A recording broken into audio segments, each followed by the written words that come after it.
Muy buenas noches a todos. Comencemos con el episodio número 3 de Radio Bolivian News. Hoy es domingo 24 de mayo. Vamos a hablar acerca de las noticias más importantes de la semana del 18 al 24 de mayo. Y comencemos como siempre con el primer segmento denominado Sociedad. Aquí vamos a hablar acerca de la cantidad de casos hasta el momento en el tema de la pandemia del coronavirus. Tenemos hasta el momento, hasta el día de hoy, 5.915 casos acumulados, 3.900 para Santa Cruz, 1.097 para Beni, 386 para La Paz y 295 para Cochabamba. Tenemos hasta el momento 609 personas recuperadas de esta enfermedad. Tenemos 240 decesos. En Santa Cruz se registra la mayor cantidad con 117 decesos. Beni tiene 67 decesos. La Paz tiene 84 decesos y Cochabamba tiene 13 decesos. Estamos en el día 62 de la cuarentena y tenemos bastante de qué hablar en este segmento. El primero, una nota positiva. A Óscar Urenda le piden ser ministro y él lo rechaza. Me parece, lo he dicho desde el comienzo, una persona bastante comprometida con su trabajo. El hecho de que le hayan pedido ser ministro de salud, luego de haber cambiado 3 ministros de salud, por parte del gobierno indica una desesperación, una falta de claridad de cuál es la persona que deberían ir ocupando para su gabinete. Y por parte de Óscar Urenda muestra una total determinación y incluso cariño por su departamento, por el trabajar. Una persona, recordemos, mayor, una persona que ya ha servido a su país y a su gobernación, incluso en la práctica privada. El mismo hecho de su franqueza y su sinceridad de haber rechazado y haber dicho que rechazó nos muestra la calidad de persona que es y la calidad de profesional incluso. Rubén Costas pide descentralizar la lucha contra el coronavirus. Indica que ahora ya se tienen que hacer distintos procesos por cada departamento de acuerdo al nivel de magnitud o al nivel de peligrosidad que está viviendo. Ya no se debe solamente someter a una lucha centralizada, a unos alineamientos centralizados. Y me parece muy acertado de su parte que haya dicho eso. Nuestra realidad, como hemos visto, en Santa Cruz no es la misma que en La Paz ni la misma que en Cochabamba y se tienen que hacer medidas distintas para cada departamento. Sin embargo, se tiene que hacer entrega de distintos insumos, de distintos equipos y de distinto dinero para cada caso en especial. O sea, si en Santa Cruz tenemos 4 veces más cantidad de contagiados, bueno, démosle más atención a Santa Cruz y dejemos de priorizar otros departamentos o dejemos de hacer como una entrega centralizada. Tenemos que concentrarnos en lo más específico, que los gobernadores tengan poder de decisión para poder decir qué se puede hacer con cada departamento, que los municipios también puedan decidir, viendo bajo la premisa del bien mayor, obviamente, no los intereses privados que tienen los políticos a veces. Hace poco vi un video de unas fórmulas milagrosas en Beni. O sea, algunos médicos que no necesariamente tenían la especialidad específica para tratar el coronavirus, estaban entregando fórmulas, entre comillas, milagrosas para poder tratar el coronavirus. Entre las experiencias o lo que mencionaban estos médicos es que le dan a los pacientes totalmente gratuito y los pacientes se curan. Entonces, bueno, si seguimos en lo que nos dicen estos doctores y creemos en su palabra, entonces todas las personas o la mayoría se estaría curando de esta enfermedad. Yo me pregunto, y seguro ustedes se preguntarán también, ¿por qué hay personas que empiezan a donar insumos, no automedicar, pero medicar sin receta o sin estudios o sin el aval del gobierno, que se salen del protocolo establecido? Sobre todo en Beni. La respuesta es súper sencilla. Porque no hay insumos, porque no hay medicamento, porque no hay atención, porque no hay médicos, porque no hay hospitales. Entonces, ¿qué es lo que va a hacer la gente? La gente buena va y busca la forma de ayudar. Y claro, cuando se trata de la vida no es tan fácil como yo le doy este medicamento y listo, se funciona, entonces le voy a dar a todos y voy a empezar a medicar a toda la población. Hay que tratarlo un poco más delicado, pero este es el nivel en el que la gente empieza a llegar por desesperación. El paciente va a tomar lo que sea para poder sanarse, o sea, que tenga mayor probabilidad de sanarse, y el médico, en su buena voluntad, en sus ganas de apoyar, va a ver que el sistema está generando tanto caos, que está no haciendo nada y va a buscar la forma de ayudar. No me parece que algo malo, la verdad, no me parece algo malo el hecho de que hayan personas que quieren ir a ayudar a Beni. Me parece que es tanto un tema positivo para los bolivianos, muestra la calidad de persona que hay en unas personas y muestra las grandes falencias que tiene el gobierno, grandes, que tengan que venir personas que no les compete ir a medicar, que no tienen ni siquiera la plata para poder comprar, que tienen que pedirse donaciones de empresas, de farmacias para poder ir a donar, que están arriesgando su vida, que algunas personas están yendo de Santa Cruz a Beni, es porque el gobierno no tiene las competencias, no tiene las capacidades, no tiene el intelecto, no tiene las manos o no tiene las ganas de ir a ayudar. Y yo estoy seguro que cada uno de ustedes ha pensado en al menos una de las opciones que estoy diciendo. Y ese es el problema. Cuando una persona no hace algo, un gobierno no hace algo, mejor dicho, se da a muchas interpretaciones. O es que no son capaces de hacerlo, y si no son capaces, ¿por qué voy a votar por ellos en las elecciones? Es que no quieren hacerlo, y si no quieren hacerlo, ¿por qué yo tengo que votar por alguien que es malévolo y no quiere ayudarme? No saben qué hacer, son ignorantes. Ah, no, pues ¿por qué voy a votar por ellos? De cualquier forma está mal. Aquí hay un problema de comunicación, hay un problema de capacidades y hay un problema de logística, claramente. Y ese problema le va a repercutir al gobierno que es candidato nuevamente. Y es precisamente eso lo que estamos viendo en algunas poblaciones de Santa Cruz. Una nota del Deber dice: bloqueos en Mairana. El bloqueo al parecer se originó porque metieron en detención a los padres de un menor que estaba afuera, no estaba haciendo caso a la cuarentena obligatoria del gobierno. Entonces algunos pobladores se levantaron y empezaron a hacer un bloqueo general que la gente no podía entrar a la población o salir.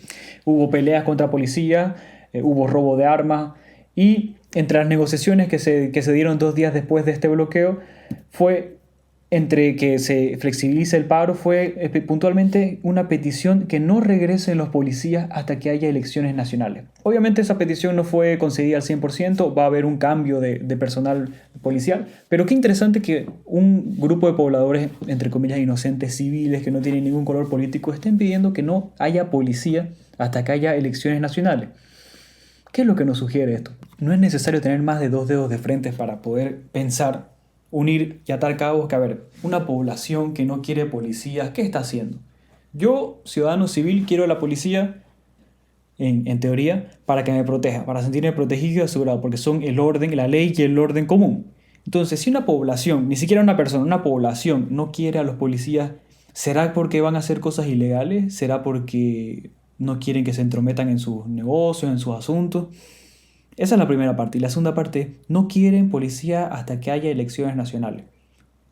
¿Qué pasará después de las elecciones nacionales? ¿Van a aceptar los policías? ¿Y por qué? ¿Por qué aceptarían policías luego de elecciones nacionales? Ya que ellos mencionaron las elecciones nacionales, eso nos da claramente un indicio de que tienen algún interés político. Interés político de que qué van a ganar con que haya elecciones y con que vuelva la policía. ¿Será que la policía está sujeta a los intereses políticos de su partido que gane? Ellos solitos se están vendiendo. Ellos solitos están vendiendo, porque con 2 dedos de frente podemos ver, ya, haciendo este análisis que estamos viendo. Estas personas no quieren policía porque están haciendo cosas malas, obviamente, una suposición. Luego de las elecciones van a haber otros policías que los van a dejar hacer cosas. Miren, solitos se están vendiendo. Y ahora ustedes se preguntarán, ¿qué podemos hacer con esta gente? Claramente nos están diciendo algo. Nos están diciendo que están haciendo algo malo o van a hacer algo malo. Con malo me refiero a ilegal. Nos están diciendo que van a hacer algo ilegal, que están haciendo algo ilegal o quieren hacer algo ilegal. ¿Qué pasa? ¿Qué podemos hacer? Los metemos presos y caemos nuevamente en el juego del totalitarismo. Ponemos más fuerza policial y nos sometemos a que hayan más peleas, a que hayan más confrontaciones entre estos individuos y la policía. Claramente no hay una acción fácil de realizar, pero les vamos a dar el gusto de dejar la presencia de la fuerza, de la ley y el orden para que puedan hacer no sabemos qué, pero algo que requiera que no haya la ley y el orden. Yo no lo haría. Y hablando de policías, una nota en Cabildeo habla acerca de que hasta el momento hay 7 policías que han fallecido por coronavirus en total, 5 de los cuales están en Santa Cruz de la Sierra. Si hay 5 personas policiales fallecidos en Santa Cruz es porque hay bastantes más contagiados, asumiendo que la tendencia en Bolivia, que son el 2 o 3%, ahí tenemos que hacer algún chequeo. ¿Qué está pasando con los policías? No, ¿qué está pasando con la atención a los policías? No les estamos dando la atención necesaria, no les estamos proporcionando los insumos necesarios, los equipamientos necesarios. ¿Qué está pasando con los policías? ¿Por qué nadie menciona? ¿Por qué nadie habla sobre eso? Claro, hay declaraciones del ministro de Gobierno, nos pasa su estadística hermosa en la que dice el 0,03% tiene coronavirus. Claro, o sea, si lo vemos así, obviamente. Pero ¿cuánto de ese porcentaje está siendo entregado con los equipamientos necesarios de bioseguridad. ¿Cuántas de esas personas están recibiendo atención oportuna? ¿Tenemos ese dato? Yo creo que no. Y hablando de atención oportuna, o falta de atención oportuna, una nota que me dejó bastante decepcionado con Bolivia: una mujer muere en un banco de Hospital San Juan de Dios. Una mujer perdió la vida en un banco de un hospital. Y saben, eso me hizo recuerdo una vivencia que yo tuve. Hace un tiempo tuve la oportunidad de estar en un hospital público apoyando en un pabellón médico. El punto no es ese, el punto es que tuve la desgracia, la frustración de ver a una persona también que desde hace ya varios días estaba encamada, por así decirlo. O sea, estaba hospitalizada, pero no estaba en una cama, estaba en una mesa. En una mesa, así como lo están oyendo, estaba en una mesa, en una esquina, sin supervisión médica, estaba con un suero. Lo recuerdo como si fuera ayer esto. Y esa misma noche la persona falleció. La persona falleció en esa cama, no se la trasladó hasta después de tiempo, y me hizo pensar en que en ese momento eso era el 2015. Del 2015 al 2020 no ha cambiado nada. Seguimos atendiendo pacientes en esas condiciones, seguimos teniendo estos pacientes en estas condiciones tan precarias. Sigue habiendo necesidades, siguen habiendo solicitudes, huelgas de médicos, peor ahora con la pandemia obviamente, pero no se cambió nada en 5 años. Fuera del lado político, como país no hemos avanzado nada en el tema de infraestructura para la salud. Quiero alejarme un poco de esa nota. Hablemos de la falsificación de los pases de abastecimiento en el municipio de Santa Cruz de la Sierra. ¿Qué sucede? Hay funcionarios públicos junto con una imprenta que están siendo destituidos de sus cargos y muy probablemente van a presentarse cargos contra ellos. ¿Por qué? Porque estaban vendiendo pases falsificados. No sé, cuando salgo a la calle veo una cantidad sorprendente de autos transitando y reviso en el parabrisas de todas las personas y el 99% de ellos tiene permiso de circulación. Me parece increíble. Personas que uno diría, bueno, hay camionetas de agronegocios, hay una que otra movilidad de alguna empresa, está bien, pero personas que aparentemente, no puedo juzgar, pero aparentemente no tienen cara de estar yendo a un trabajo, sin su barbijo, sin cumplir las normas de seguridad, están saliendo. Y bueno, había sido esto. Funcionarios vivos están vendiendo el permiso. Esto ya es un caos, esto ya es un chiste, esto es una chacota. Hacer creer a la población de que estamos en control, de que la alcaldesa Sosa tiene el control, de que el gobernador Costas tiene el control, de que la presidenta tiene el control, que vamos a respetar la cuarentena. Es un chiste, es tonto creer eso, no va a pasar. Mientras más sigamos dilatando la cuarentena, más se va a seguir rompiendo y no se va a obtener ni el objetivo de resguardar a las personas ni el objetivo de abrir la economía. Estamos como que en un limbo en el que yo hago lo que me da la gana, tengo que arriesgar mi vida, mi salud, encima mi bolsillo, porque si me paran los policías son 1.000 bolivianos de multa y 8 horas de aprehensión para poder comer, porque no nos olvidemos. Yo, si tuviera comida, si tuviera todo lo que tengo, no saldría a arriesgar mi vida, a arriesgar mi salud. Así como las personas que salen lo hacen porque, les comento, si a vos te da coronavirus, o a ustedes les da coronavirus, hay un 60% de que sea sintomático, a menos que seas persona de riesgo, ahí ya habría un 30% de que se complique y luego de eso hay un 3% de que desafortunadamente haya un fallecimiento. O sea, las probabilidades son bastante bajas. Sin embargo, una persona que no tiene que comer, el 100% de las personas que no tienen que comer se mueren de hambre. No hay ahí un 90%. Yo puedo vivir 10 años sin comer, les cuento. No, todas las personas que no tienen que comer se mueren de hambre. En un periodo, obviamente, ¿no? Pero si llevamos 2 meses y hay personas que no han comido en 2 veces, porque seguro debe haber, en un país grande como este, debe haber personas de todas clases sociales y personas bien necesitadas que no tienen que comer, se van a morir. Definitivamente se van a morir. Entonces la necesidad y la desesperación nos hace hacer cosas que en situaciones normales no haríamos, como comprar un certificado falsificado para poder salir y trabajar o hacer algún tipo de cosa que me genere ingreso. Hablemos ahora de la Universidad Gabriel René Moreno. ¿Cómo están haciendo en la Universidad Gabriel René Moreno para poder seguir con las clases, ¿no? Bueno, acabo de leer una nota de un convenio entre la Universidad Gabriel René Moreno y el gobierno para dar internet gratuito a la población. Vámonos un paso atrás. ¿Cómo está haciendo ahorita la Universidad Gabriel René Moreno para atender la demanda de educación de la población?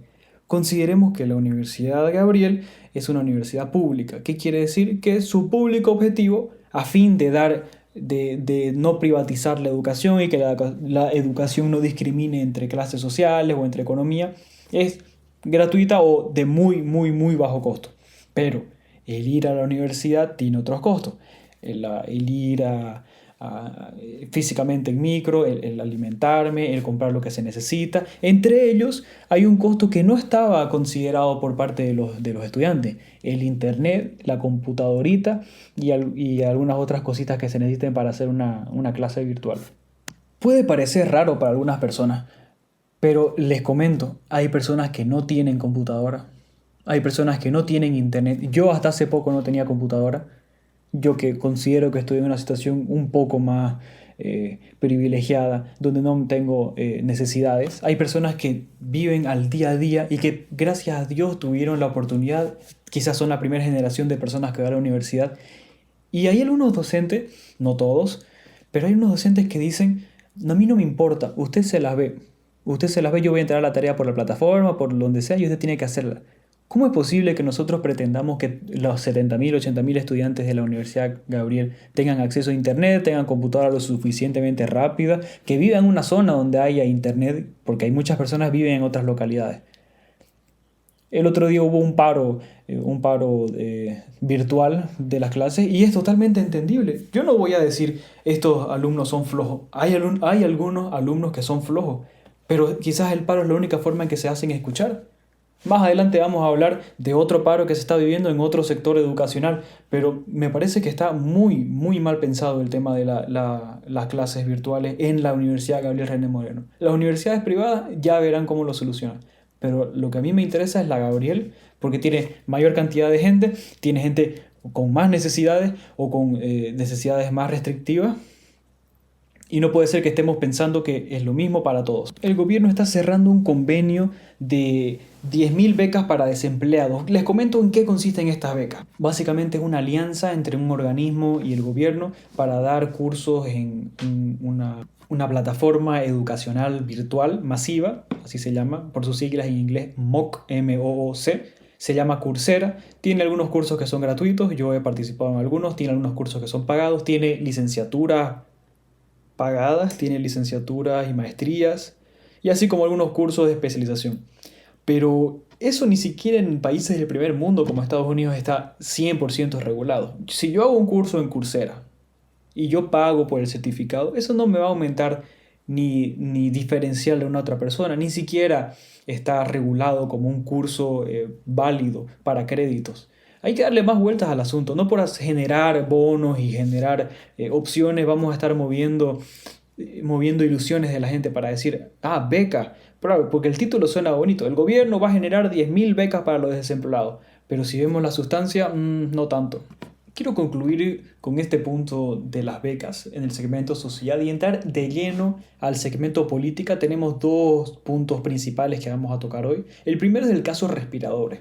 Quiero explicar un poco para entender, porque a mí me costó, entre tanta información, entender cuál es la base de todo. La base es esta. El gobierno central hizo una compra de 170 respiradores por sobreprecio, ¿ya? Aproximadamente 4 veces más de lo que cuesta. Fue una empresa española. Algunos respiradores no funcionaban por una actualización de software y el 100% de los respiradores no era lo que necesitábamos, eran respiradores para terapia que no se podían usar hasta más de un par de días, por lo que entiendo. ¿Ya? En total se pagó de más 3 millones de dólares. 3 millones de dólares en un momento en el que la crisis se va a venir y se va a venir grave, en un momento en el que necesitamos esa plata para poder invertir o en hospitales o en ítems o en insumos o en una infinidad de cosas que se me ocurren. Luego envían preso por 3 meses al ex ministro Navajas, lo sancionan, obviamente lo destituyen, y a otras personas más. Lo envían a la cárcel de San Pedro. Y en el proceso de investigación, la Procuraduría llama al Banco Interamericano de la Razón, esta es una nota de La Razón, por una no objeción de compra de respiradores. Esto fue el Banco Interamericano de Desarrollo le dio la plata al gobierno para que compre esto, pero al parecer no observó que la compra estaba demasiado inflada. Entonces la Procuraduría pide investigar por qué no se hizo una observación, si ellos estaban no intermediarios, pero eran parte de todo este proceso. El Banco Interamericano se opuso, alegaron inmunidad diplomática. Uy, aquí hay un pequeño punto, ¿no? Si yo no tengo nada que temer, no tengo nada que esconder. Pero ahí está. Luego el magistrado Hugo Macani y el juez que está investigando este caso fue detenido de manera sospechosa. ¿A qué me refiero de manera sospechosa? Vino un coronel junto a dos personas de civil y lo mandaron a detener, o sea, sin ninguna orden ni nada. Valga la redundancia que ningún policía puede detener un juez. ¿Ya? Lo liberaron a las horas después. ¿Por qué? Porque obviamente era una acción ilegal, era una aprehensión ilegal. La policía nuevamente no puede detener un juez. Luego investigan de por qué el policía o el oficial fue a detenerlo. No había orden de ningún lado para detenerlo, ninguna orden del ministerio, ni una orden de algún juez, en lo absoluto, no había orden de aprehensión.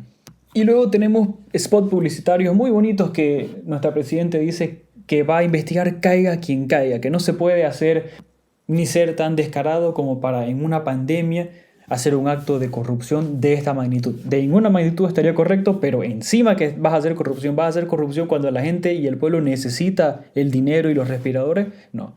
Pero ahí yo quiero ver cuáles van a ser las acciones siguientes de la presidenta. Si realmente va a ser caiga quien caiga y va a caer muchas cabezas y le tocaría a una persona cercana, ella va a tener la determinación de votar a la persona que sea necesario o meter presa a la persona que sea necesario. Solo el tiempo dirá, pero yo realmente espero que lo haga. Si ella hace esto, y escuchen bien mis palabras, si ella hace esto, esto le va a aumentar muchísimos puntos políticos, pero va a caer en lo que estamos viviendo ahorita con el Ministerio de Salud. Ya tenemos dos personas, esta es la tercera persona, ¿a quién más ponemos? Su gobierno no es fuerte, obviamente es un gobierno de transición, y ya no tiene manos, ya no tiene a quién más poner si le invitó a Óscar Urenda a ser ministro, y ni siquiera es cercano a ella hasta donde yo sé. Entonces hay que ver qué es lo que va a hacer. Todo resta y todo suma. Esperemos que haga cosas que le sumen por su propio bien. Si no, vamos a ver lo que estamos viviendo, que el movimiento del socialismo va a aprovecharse de esto. Va a generar más caos y va a tener que decir, porque es verdad, cualquiera puede decir que estás haciendo mal si estás haciendo mal. Y si no quieres que digan, no hagas pues cosas malas. Y enhorabuena hablé de nuestro querido expresidente Evo Morales. Vemos en las noticias precisamente una nota de cabildeo muy interesante, por favor si pueden verla, es un reportaje escrito por Amalia Pando de Opinión, una reunión del Foro de Sao Paulo. Foro de Sao Paulo lo decimos porque todos los socialistas del siglo XXI de Latinoamérica estaban reunidos y de España también, una persona de Estados Unidos, estaba nuestro querido Lula da Silva, nuestra querida Dilma Rousseff, Alejandro Fernández, estaba Evo Morales, Arce Catacora, en fin, una persona por cada país, algunos ganadores, otros perdedores. Ante las críticas, ante el muy mal desempeño de los gobiernos de derecha, ante la corrupción, claro, claro que tienen para decir cosas, ellos se están jactando, ahorita están en su punto caramelo. Claro, si ellos estuvieran en el poder sería esto igual de peor, igual o peor. Pero no están en el poder, entonces pueden decir lo que ellos quieren decir. Me parece muy alarmante y deberíamos darle la importancia que se merece, que se empiecen a juntar tan descaradamente todas las potencias socialistas de Latinoamérica. Yo estoy seguro que va a haber alguna acción fuerte que va a hacer el gobierno antes de las elecciones. Espero que la presidenta no utilice esto para seguir alargando la cuarentena para poder consolidar el poder. Por donde lo vean, estamos jodidos nosotros los ciudadanos, que solamente queremos que haya libertad, que solamente queremos poder trabajar, que solamente queremos que haya buena economía, salud. Y economía es el siguiente sector que vamos a hablar. Y comenzamos con la nota de la ASUS. La ASUS, la Autoridad de Supervisión de la Seguridad Social a corto plazo, primero envió una nota indicando de que las personas que fallecen por coronavirus tienen que ser catalogadas como una enfermedad de trabajo y esto dio a entender de que se debe hacer el pago correspondiente, la indemnización por los 2 años, o sea 24 salarios de la persona que había fallecido para la familia. Ya, el artículo 98 de la Ley General del Trabajo indica que la institución aseguradora responderá el pago total de las indemnizaciones, rentas y pensiones, quedando entonces relevado el patrono de sus obligaciones por el riesgo respectivo. Esto fue la respuesta en una nota de la razón que hizo la ASUS ante las muchísimas quejas que recibieron de absolutamente todos o casi todos las cámaras y las agrupaciones gremiales de empresarios pequeños, medianos, grandes y privados, obviamente. ¿Qué significaba esto?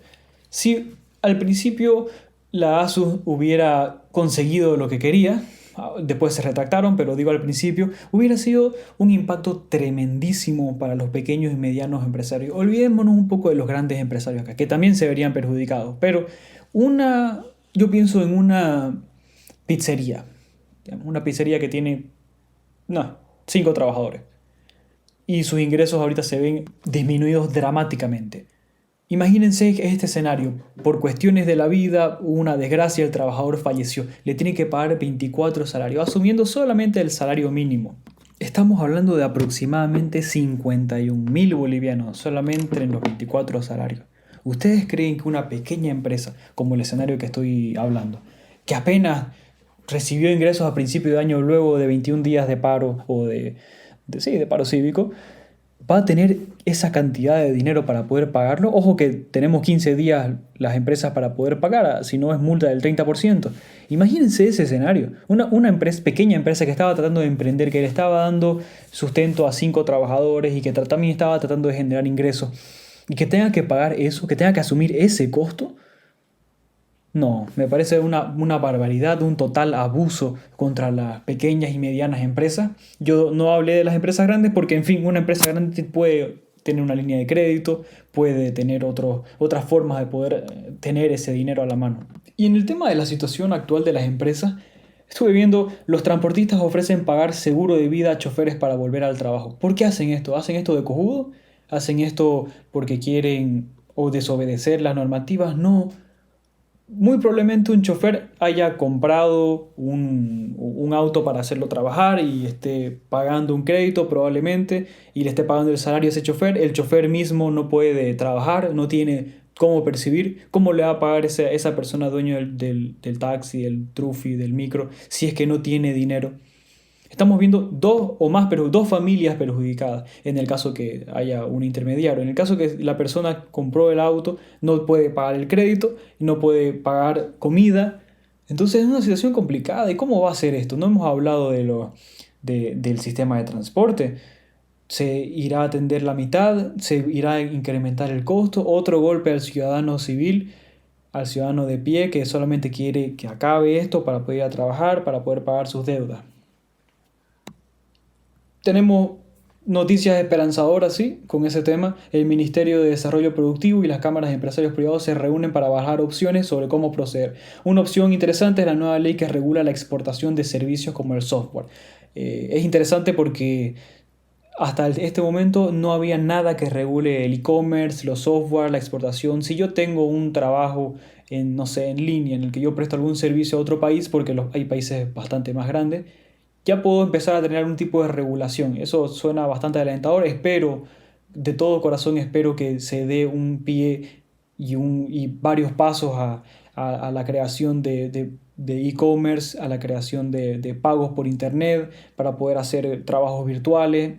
Yo sé que algunos no van a poder acceder a eso, pero si se inyecta economía extranjera al país, todos ganamos.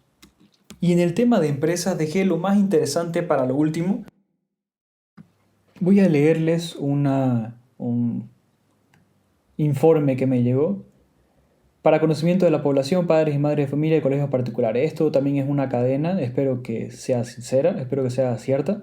No cancelaremos ninguna mensualidad desde el 13 de marzo, cuando por decreto supremo se suspenden las actividades escolares. Esta es alguna asociación de padres que está hablando acerca de las medidas que está tomando los colegios privados. Hacemos conocer a los colegios particulares que deben parar inmediatamente sus amenazas a los padres para que cancelen el 100% de las mensualidades. ¿Ya? El Código Civil, artículo 577, lo mencionan. Después hablan de clases virtuales. La nueva modalidad virtual requiere de un nuevo contrato entre los padres y colegios particulares. Manifestamos toda nuestra solidaridad y apoyo a nuestros maestros. Bueno, ¿qué quiere decir lo que están pidiendo estos padres de familia? ¿Será que están exagerados? ¿Será que están en lo correcto? Bueno, viéndolo nuevamente desde la perspectiva económica, desde la perspectiva empresarial. Yo tengo un hijo, ¿ya? En este ejemplo. Yo tengo un hijo y lo quiero poner en el colegio X. Ese colegio X me cobra, para hacerlo sencillo, 1.000 bolivianos. Ya, me cobra 1.000 bolivianos, ese es el costo, pero entre las prestaciones que me da este colegio, esta empresa que me da un servicio, tiene una cancha grande para mi hijo, tiene las actividades obligatorias obviamente, y adicional a eso tienen cursos en la tarde de fútbol, de guitarra, de lo que sea. Entonces yo evalúo entre esta empresa, que es el colegio X, y otra serie de empresas, otros colegios, para ver cuál es el mejor costo-beneficio para mí. Ya, perfecto. Entonces yo me voy por el colegio X. Me gustó la canchita bonita, la ubicación cercana o lejana, no importa. Mi hijo va a estar todo el día, no va a molestar, lo que sea. Ya, ahora ese esquema cambió radicalmente. Un colegio en el que da clases virtuales, un modelo de negocio y de educación totalmente distinto a un colegio en el que las clases son en el mismo colegio. Por ende, lo que dicen los padres es, ya, vos me estás dando hartísima tarea para que yo la haga en mi casa con mi hijo. Ya. Yo no tengo acceso a las mismas prestaciones que tenía, vos no estás gastando el 100%, yo sé que algunos colegios están despidiendo a sus profesores, le están bajando el sueldo. ¿Por qué yo debería pagar el 100% si para empezar ni siquiera le estás pagando el 100% a tu personal? En algunos casos, en otros estoy seguro que sí les pagan el 100%, en otros han votado. Yo tengo personas conocidas que han sido despedidas por ese tema. Entonces, no es algo alejado a la realidad lo que se está diciendo. Es algo completamente factible, completamente correcto y tiene sentido. Ahora, ¿cuál es la tarea? Ya, yo colegio quiero cobrar el 100%, perfecto. Entonces yo voy a hacer los méritos necesarios para que el valor que yo dé sea mayor al costo que yo estoy pidiendo o exigiendo. Entonces, las presentaciones de Zoom o de lo que sea que utilicen son de calidad. Estoy haciendo algún análisis del rendimiento del estudiante. Las tareas que yo doy tienen sentido. No estoy abrumando a los alumnos sin sentido, perdón. No olvidemos que hay padres que han perdido su trabajo o que han recibido una reducción de salario. Entonces, ¿por qué el colegio o la institución de colegio tiene que estar alejada a lo que estamos viviendo todos los ciudadanos en Bolivia de la pandemia? ¿Por qué no pueden acomodarse también como todo el país? Yo no hablo de que no cobren nada, yo hablo de que se haga un plan de pago o que cada colegio vea con su asociación de padres o con la junta de padres la mejor forma que a los dos les convenga, sin nuevamente pedir que se intervenga todo por el Estado. Ese es el problema. Cuando nosotros tenemos un problema, nosotros pedimos que nuestro papito o nuestra mamita nos ayude. ¿Por qué no mejor nosotros vemos un acuerdo de partes en el que el colegio dice, estos son mis costos, yo necesito por favor que aunque sea me paguen el 70%. Los padres dicen, luego de haber hablado con la base de padres, la mayoría estaría dispuesto a pagar el 60%. Y así se negocia. Esa no es la forma más madura en la que hacemos las cosas. En vez de pedir una intervención, en vez de sacar a los hijos del colegio, en vez de despedir a los profesores, en vez de no pagar nada y hacer huelga, ¿no sería esta la forma en la que deberíamos operar a partir de hoy? Lo dejo a su consideración. Y con eso terminamos el episodio del día de hoy. Los dejo con la siguiente frase. No sé quién es el autor, pero dice así. No nos olvidemos que lo que yo recibo es directamente proporcional al problema que yo resuelvo. Eso sería todo. Muchísimas gracias a todos los que llegaron hasta este punto y nos vemos la semana que viene. Tengan un buen inicio de semana.